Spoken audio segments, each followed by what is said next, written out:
बाघों का घर।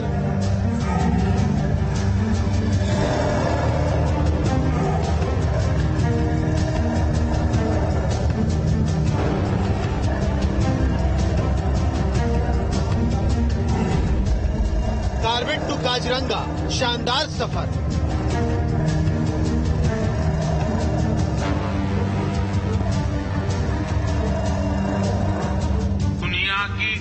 करीब 75% टाइगर पॉपुलेशन भारत में ही है।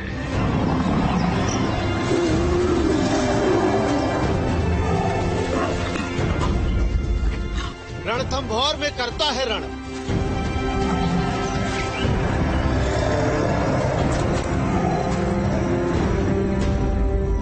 कान्हा बांदीपुर में संरक्षण।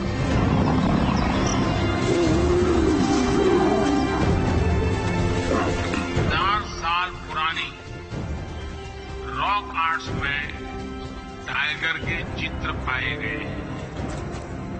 सेंट्रल इंडिया में रहने वाले, हारिया और महाराष्ट्र में रहने वाले वर्ली जैसे देश के अनेक समुदाय टाइगर को पूजते हैं। हिंदुस्तान का अभिमान, जंगल में पैर के निशान।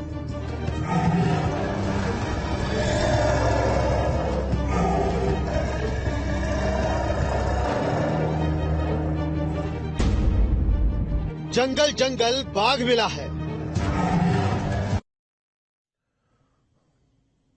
वो भारत का अभिमान है, हिंदुस्तान की शान है, जंगल में जिसके पैरों के निशान है, वापस मिली उसको अपनी पहचान है। नमस्कार, न्यूज स्ट्रीट देख रहे हैं आप और मैं हूं आपके साथ राहुल राजपूत।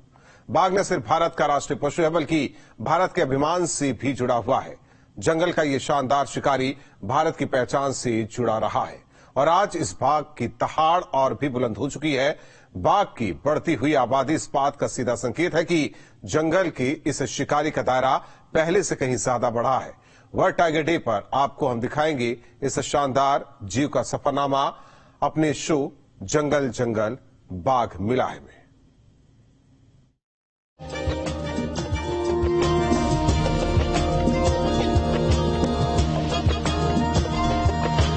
जंगल का सबसे बड़ा शिकारी आज हिंदुस्तान का अभिमान है।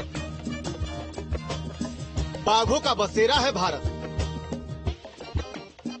टाइगर का कुनबा यहां बढ़ता जा रहा है कि भारत में टाइगर रिजर्व भी 75,000 वर्ग किलोमीटर का और बीते 10-12 वर्षों में टाइगर पॉपुलेशन भी 75% बढ़ी है। हिंदुस्तान 75% बाघों का घर बन चुका है और ये सब संभव हो पाया है प्रोजेक्ट टाइगर की वजह से, जिसकी शुरुआत साल 1973 में हुई थी। भारत में बाघों का संरक्षण 2 फेज में हुआ है। 1970 के दशक में पहले चरण, दूसरा चरण 2005 से 2006 के बीच में शुरू हुआ। भारत में कुल 53 टाइगर रिजर्व है।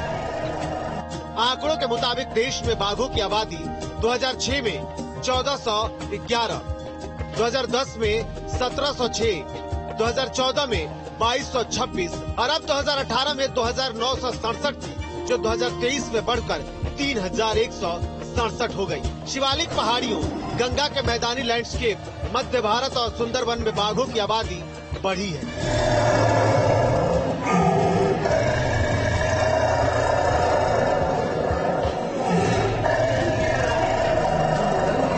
बाघों की कम हो रही संख्या को देखते हुए उनके संरक्षण की जरूरत समझी गई और 2010 से अंतर्राष्ट्रीय बाघ दिवस शुरू किया गया, जिसके बाद बाघों के संरक्षण के लिए काम किया जाना शुरू कर दिया गया। तमाम तरीके से बाघों का संरक्षण किया जा रहा है और भारतवर्ष की अगर बात की जाए तो भारत में बाघों की संख्या बढ़ी भी है। विलुप्त होते टाइगर को बचाने के लिए हिंदुस्तान में बड़ी मुहिम चलाई गई।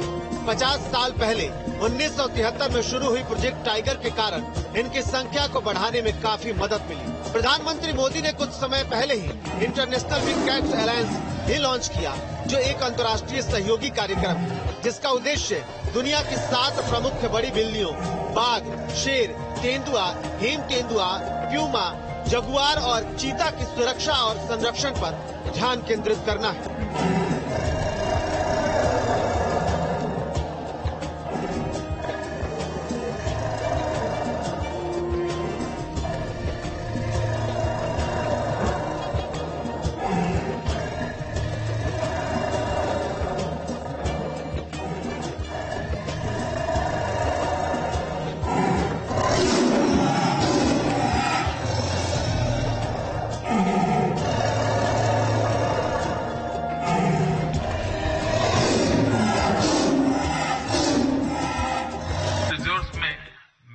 एनिमल कॉन्फ्लिक्ट में भी भारी मात्रा में कमी आई। बिग कैट्स की वजह से टाइगर रिजर्व में पर्यटकों की संख्या बढ़ी और इससे स्थानीय अर्थव्यवस्था को मजबूती मिली है। बिग कैट्स की मौजूदगी ने हर जगह स्थानीय लोगों के जीवन और वहां के इकोलॉजी पर सकारात्मक असर डाला है। आपको जानकर हैरानी होगी कि ये बात सच है कि बाघ से पहले भारत का राष्ट्रीय पशु शेर था, लेकिन 1973 में शेर के स्थान पर बाघों को राष्ट्रीय पशु घोषित किया गया। भारत में सबसे ज्यादा टाइगर मध्य प्रदेश में है। मध्य प्रदेश को टाइगर स्टेट का दर्जा भी प्राप्त है। Team news state.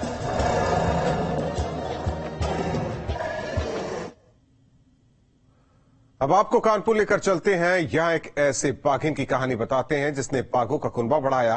कानपुर जू बाघों का गढ़ बन चुका है। यहाँ अब तक 50 से ज्यादा शावकों ने जन्म लिया है।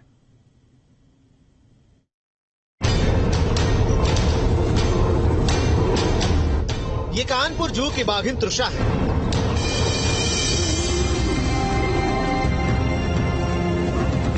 तृषा बीमार है। उसकी उम्र काफी ज्यादा हो चुकी है।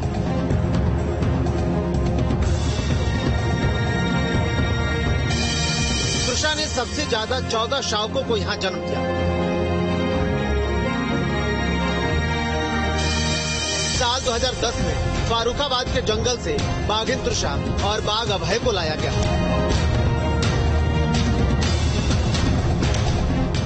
2017 तक दोनों के मीटिंग से 10 शावकों ने जन्म लिया था। इसके बाद साल 2017 में इसने 4 शावकों को जन्म दिया, जिसका नाम अमर, अकबर, एंथोनी और अंबिका रखा गया।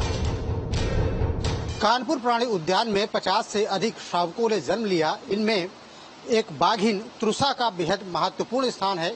इस बाघिन को 2010 में जंगलों से पकड़ करके लाया गया था। 2017 तक बाघ अभय के साथ इसकी मीटिंग कराई गई। इस दौरान तृषा ने 10 शावकों को जन्म दिया और ये शावक बड़े हुए।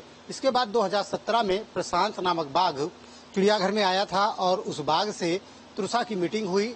तब तृषा ने 4 और शावकों को जन्म दिया। कुल मिलाकर तृषा ने कानपुर प्राणी उद्यान में 14 शावकों को जन्म दिया। आप देख सकते हैं कि तृषा इस वक्त अस्पताल के बाड़े में है, यानी कि यहाँ पर चिड़ियाघर में जो अस्पताल बनाया गया है वहाँ पर जो बाड़ा है वहाँ पर इसको रखा गया है, क्योंकि तृषा की हालत लगातार खराब हो रही है। तृषा की उम्र बढ़ने के साथ साथ उसे तमाम बीमारियों ने घेर लिया है। हाँ, देखिए जैसे यहाँ पर हमारी जो सबसे पुरानी बाघिन है तृषा ने अभी तक हमारे यहाँ 7 बच्चों को जन्म दिया है, जिसमें से एक बादल अभी भी हमारे पास है और 6 भारत के विभिन्न जूज में हम यहाँ से एक्सचेंज प्रोग्राम के तहत दे चुके हैं। तो अलग अलग जूज में हमारे यहाँ के बाघ हैं यहाँ से जो यहाँ से गए हैं और यह उनको पूरा बढ़िया वातावरण मिलता है, पूरी केयर मिलती है। टाइमली वैक्सीनेशन हम लोग कराते रहते हैं। जो एनुअल उनका वैक्सीनेशन होता है कैनन डिस्टेम्पर की मेन इनकी वैक्सीन है, वो हर साल समय से इनको हम लगवाते हैं। बाकी डाइट में पूरा ध्यान रखा जाता है। डाइट में टाइमली मल्टीविटामिन अगर ज़रूरत है किसी को वो देते हैं। तो जो भी डॉक्टर्स की अच्छी टीम है हमारे पास, यहाँ पर 3 डॉक्टर्स हैं, तो जैसा भी वो सजेस्ट करते हैं तो उस हिसाब से हम लोग अपना डाइट में खान पान हर तरह से उनका ध्यान पूरा रखते हैं। प्राकृतिक माहौल होने की वजह से भी जी, क्योंकि जैसे ये कानपुर जू आपने देखा ये नेचुरल फॉरेस्ट में डेवलप हुआ है, तो उनको एक तरह से पूरा जंगल जैसा ही माहौल उनको हम देने का पूरा प्रयास करते हैं ताकि उनको लगे हम नेचुरल हैबिटेट में हैं अपने, कुछ उनको बनावटी ना लगे, मतलब पूरा प्रयास ही रहेगा। उत्तर प्रदेश में बाघों का गढ़ कानपुर जू को कहा जाता है। अब तक यहाँ के जू में 50 से ज्यादा शावक जन्म ले चुके हैं। हालांकि बीते 6 सालों में एक भी बाघ यहाँ नहीं जन्मा। 3.2 हेक्टेयर के क्षेत्र में फैले इस जू में 10 बाघ हैं। इनमें मादा तृषा, मालती, लूना, सावित्री, दुर्गा, पुष्पा और नर बाघ प्रशांत, बघीरा, बादल और मल्लू। कानपुर प्राणी उद्यान की अगर बात करें तो ये हमेशा से ही बाघों के मामले में समृद्ध रहा है और यहाँ का जो प्राकृतिक वातावरण है वो बाघों के प्रजनन के लिए बेहद अनुकूल रहा है। यही वजह है कि यहाँ पर तकरीबन 50 बाघ पैदा हुए, बाघ के शावक पैदा हुए और इन्हें अलग अलग समय पर अलग अलग चिड़ियाघरों में भेजा गया। मौजूदा वक्त की बात की जाए तो कानपुर प्राणी उद्यान में 10 बाघ अभी भी मौजूद है। जो कि तस्वीर में जो बाघ दिखाई पड़ रहा है उसका नाम बघीरा है। काफी सालों से वो यहाँ पर रह रहा है और यहाँ पर आने वाले दर्शक बघीरा को देख करके अपना मनोरंजन करते हैं। इसी तरीके के 10 बाघ यहाँ पर हैं। 70 के दशक में यहाँ पहला बाघ लाया गया था। शहर के शोर से दूर जंगल और झीलों से घिरा यह जू धीरे धीरे बाघों का प्रजनन सेंटर बनता रहा। यहाँ से अब तक 50 से ज्यादा बाघिन यूपी और देश के अन्य शहरों में भेजे जा चुके हैं।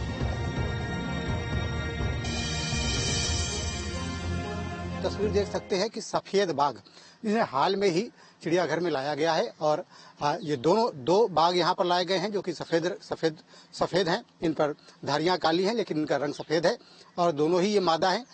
ये भी जो यहाँ पर दर्शक हैं उनके लिए बेहद कौतूहल का विषय रहते हैं और लोग यहाँ पर इन्हें देखने के लिए बड़ी संख्या में पहुँचते हैं।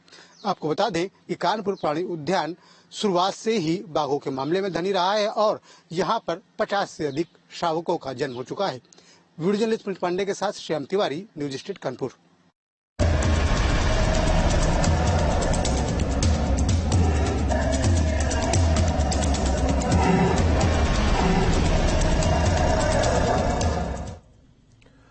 उत्तरकाशी जिले की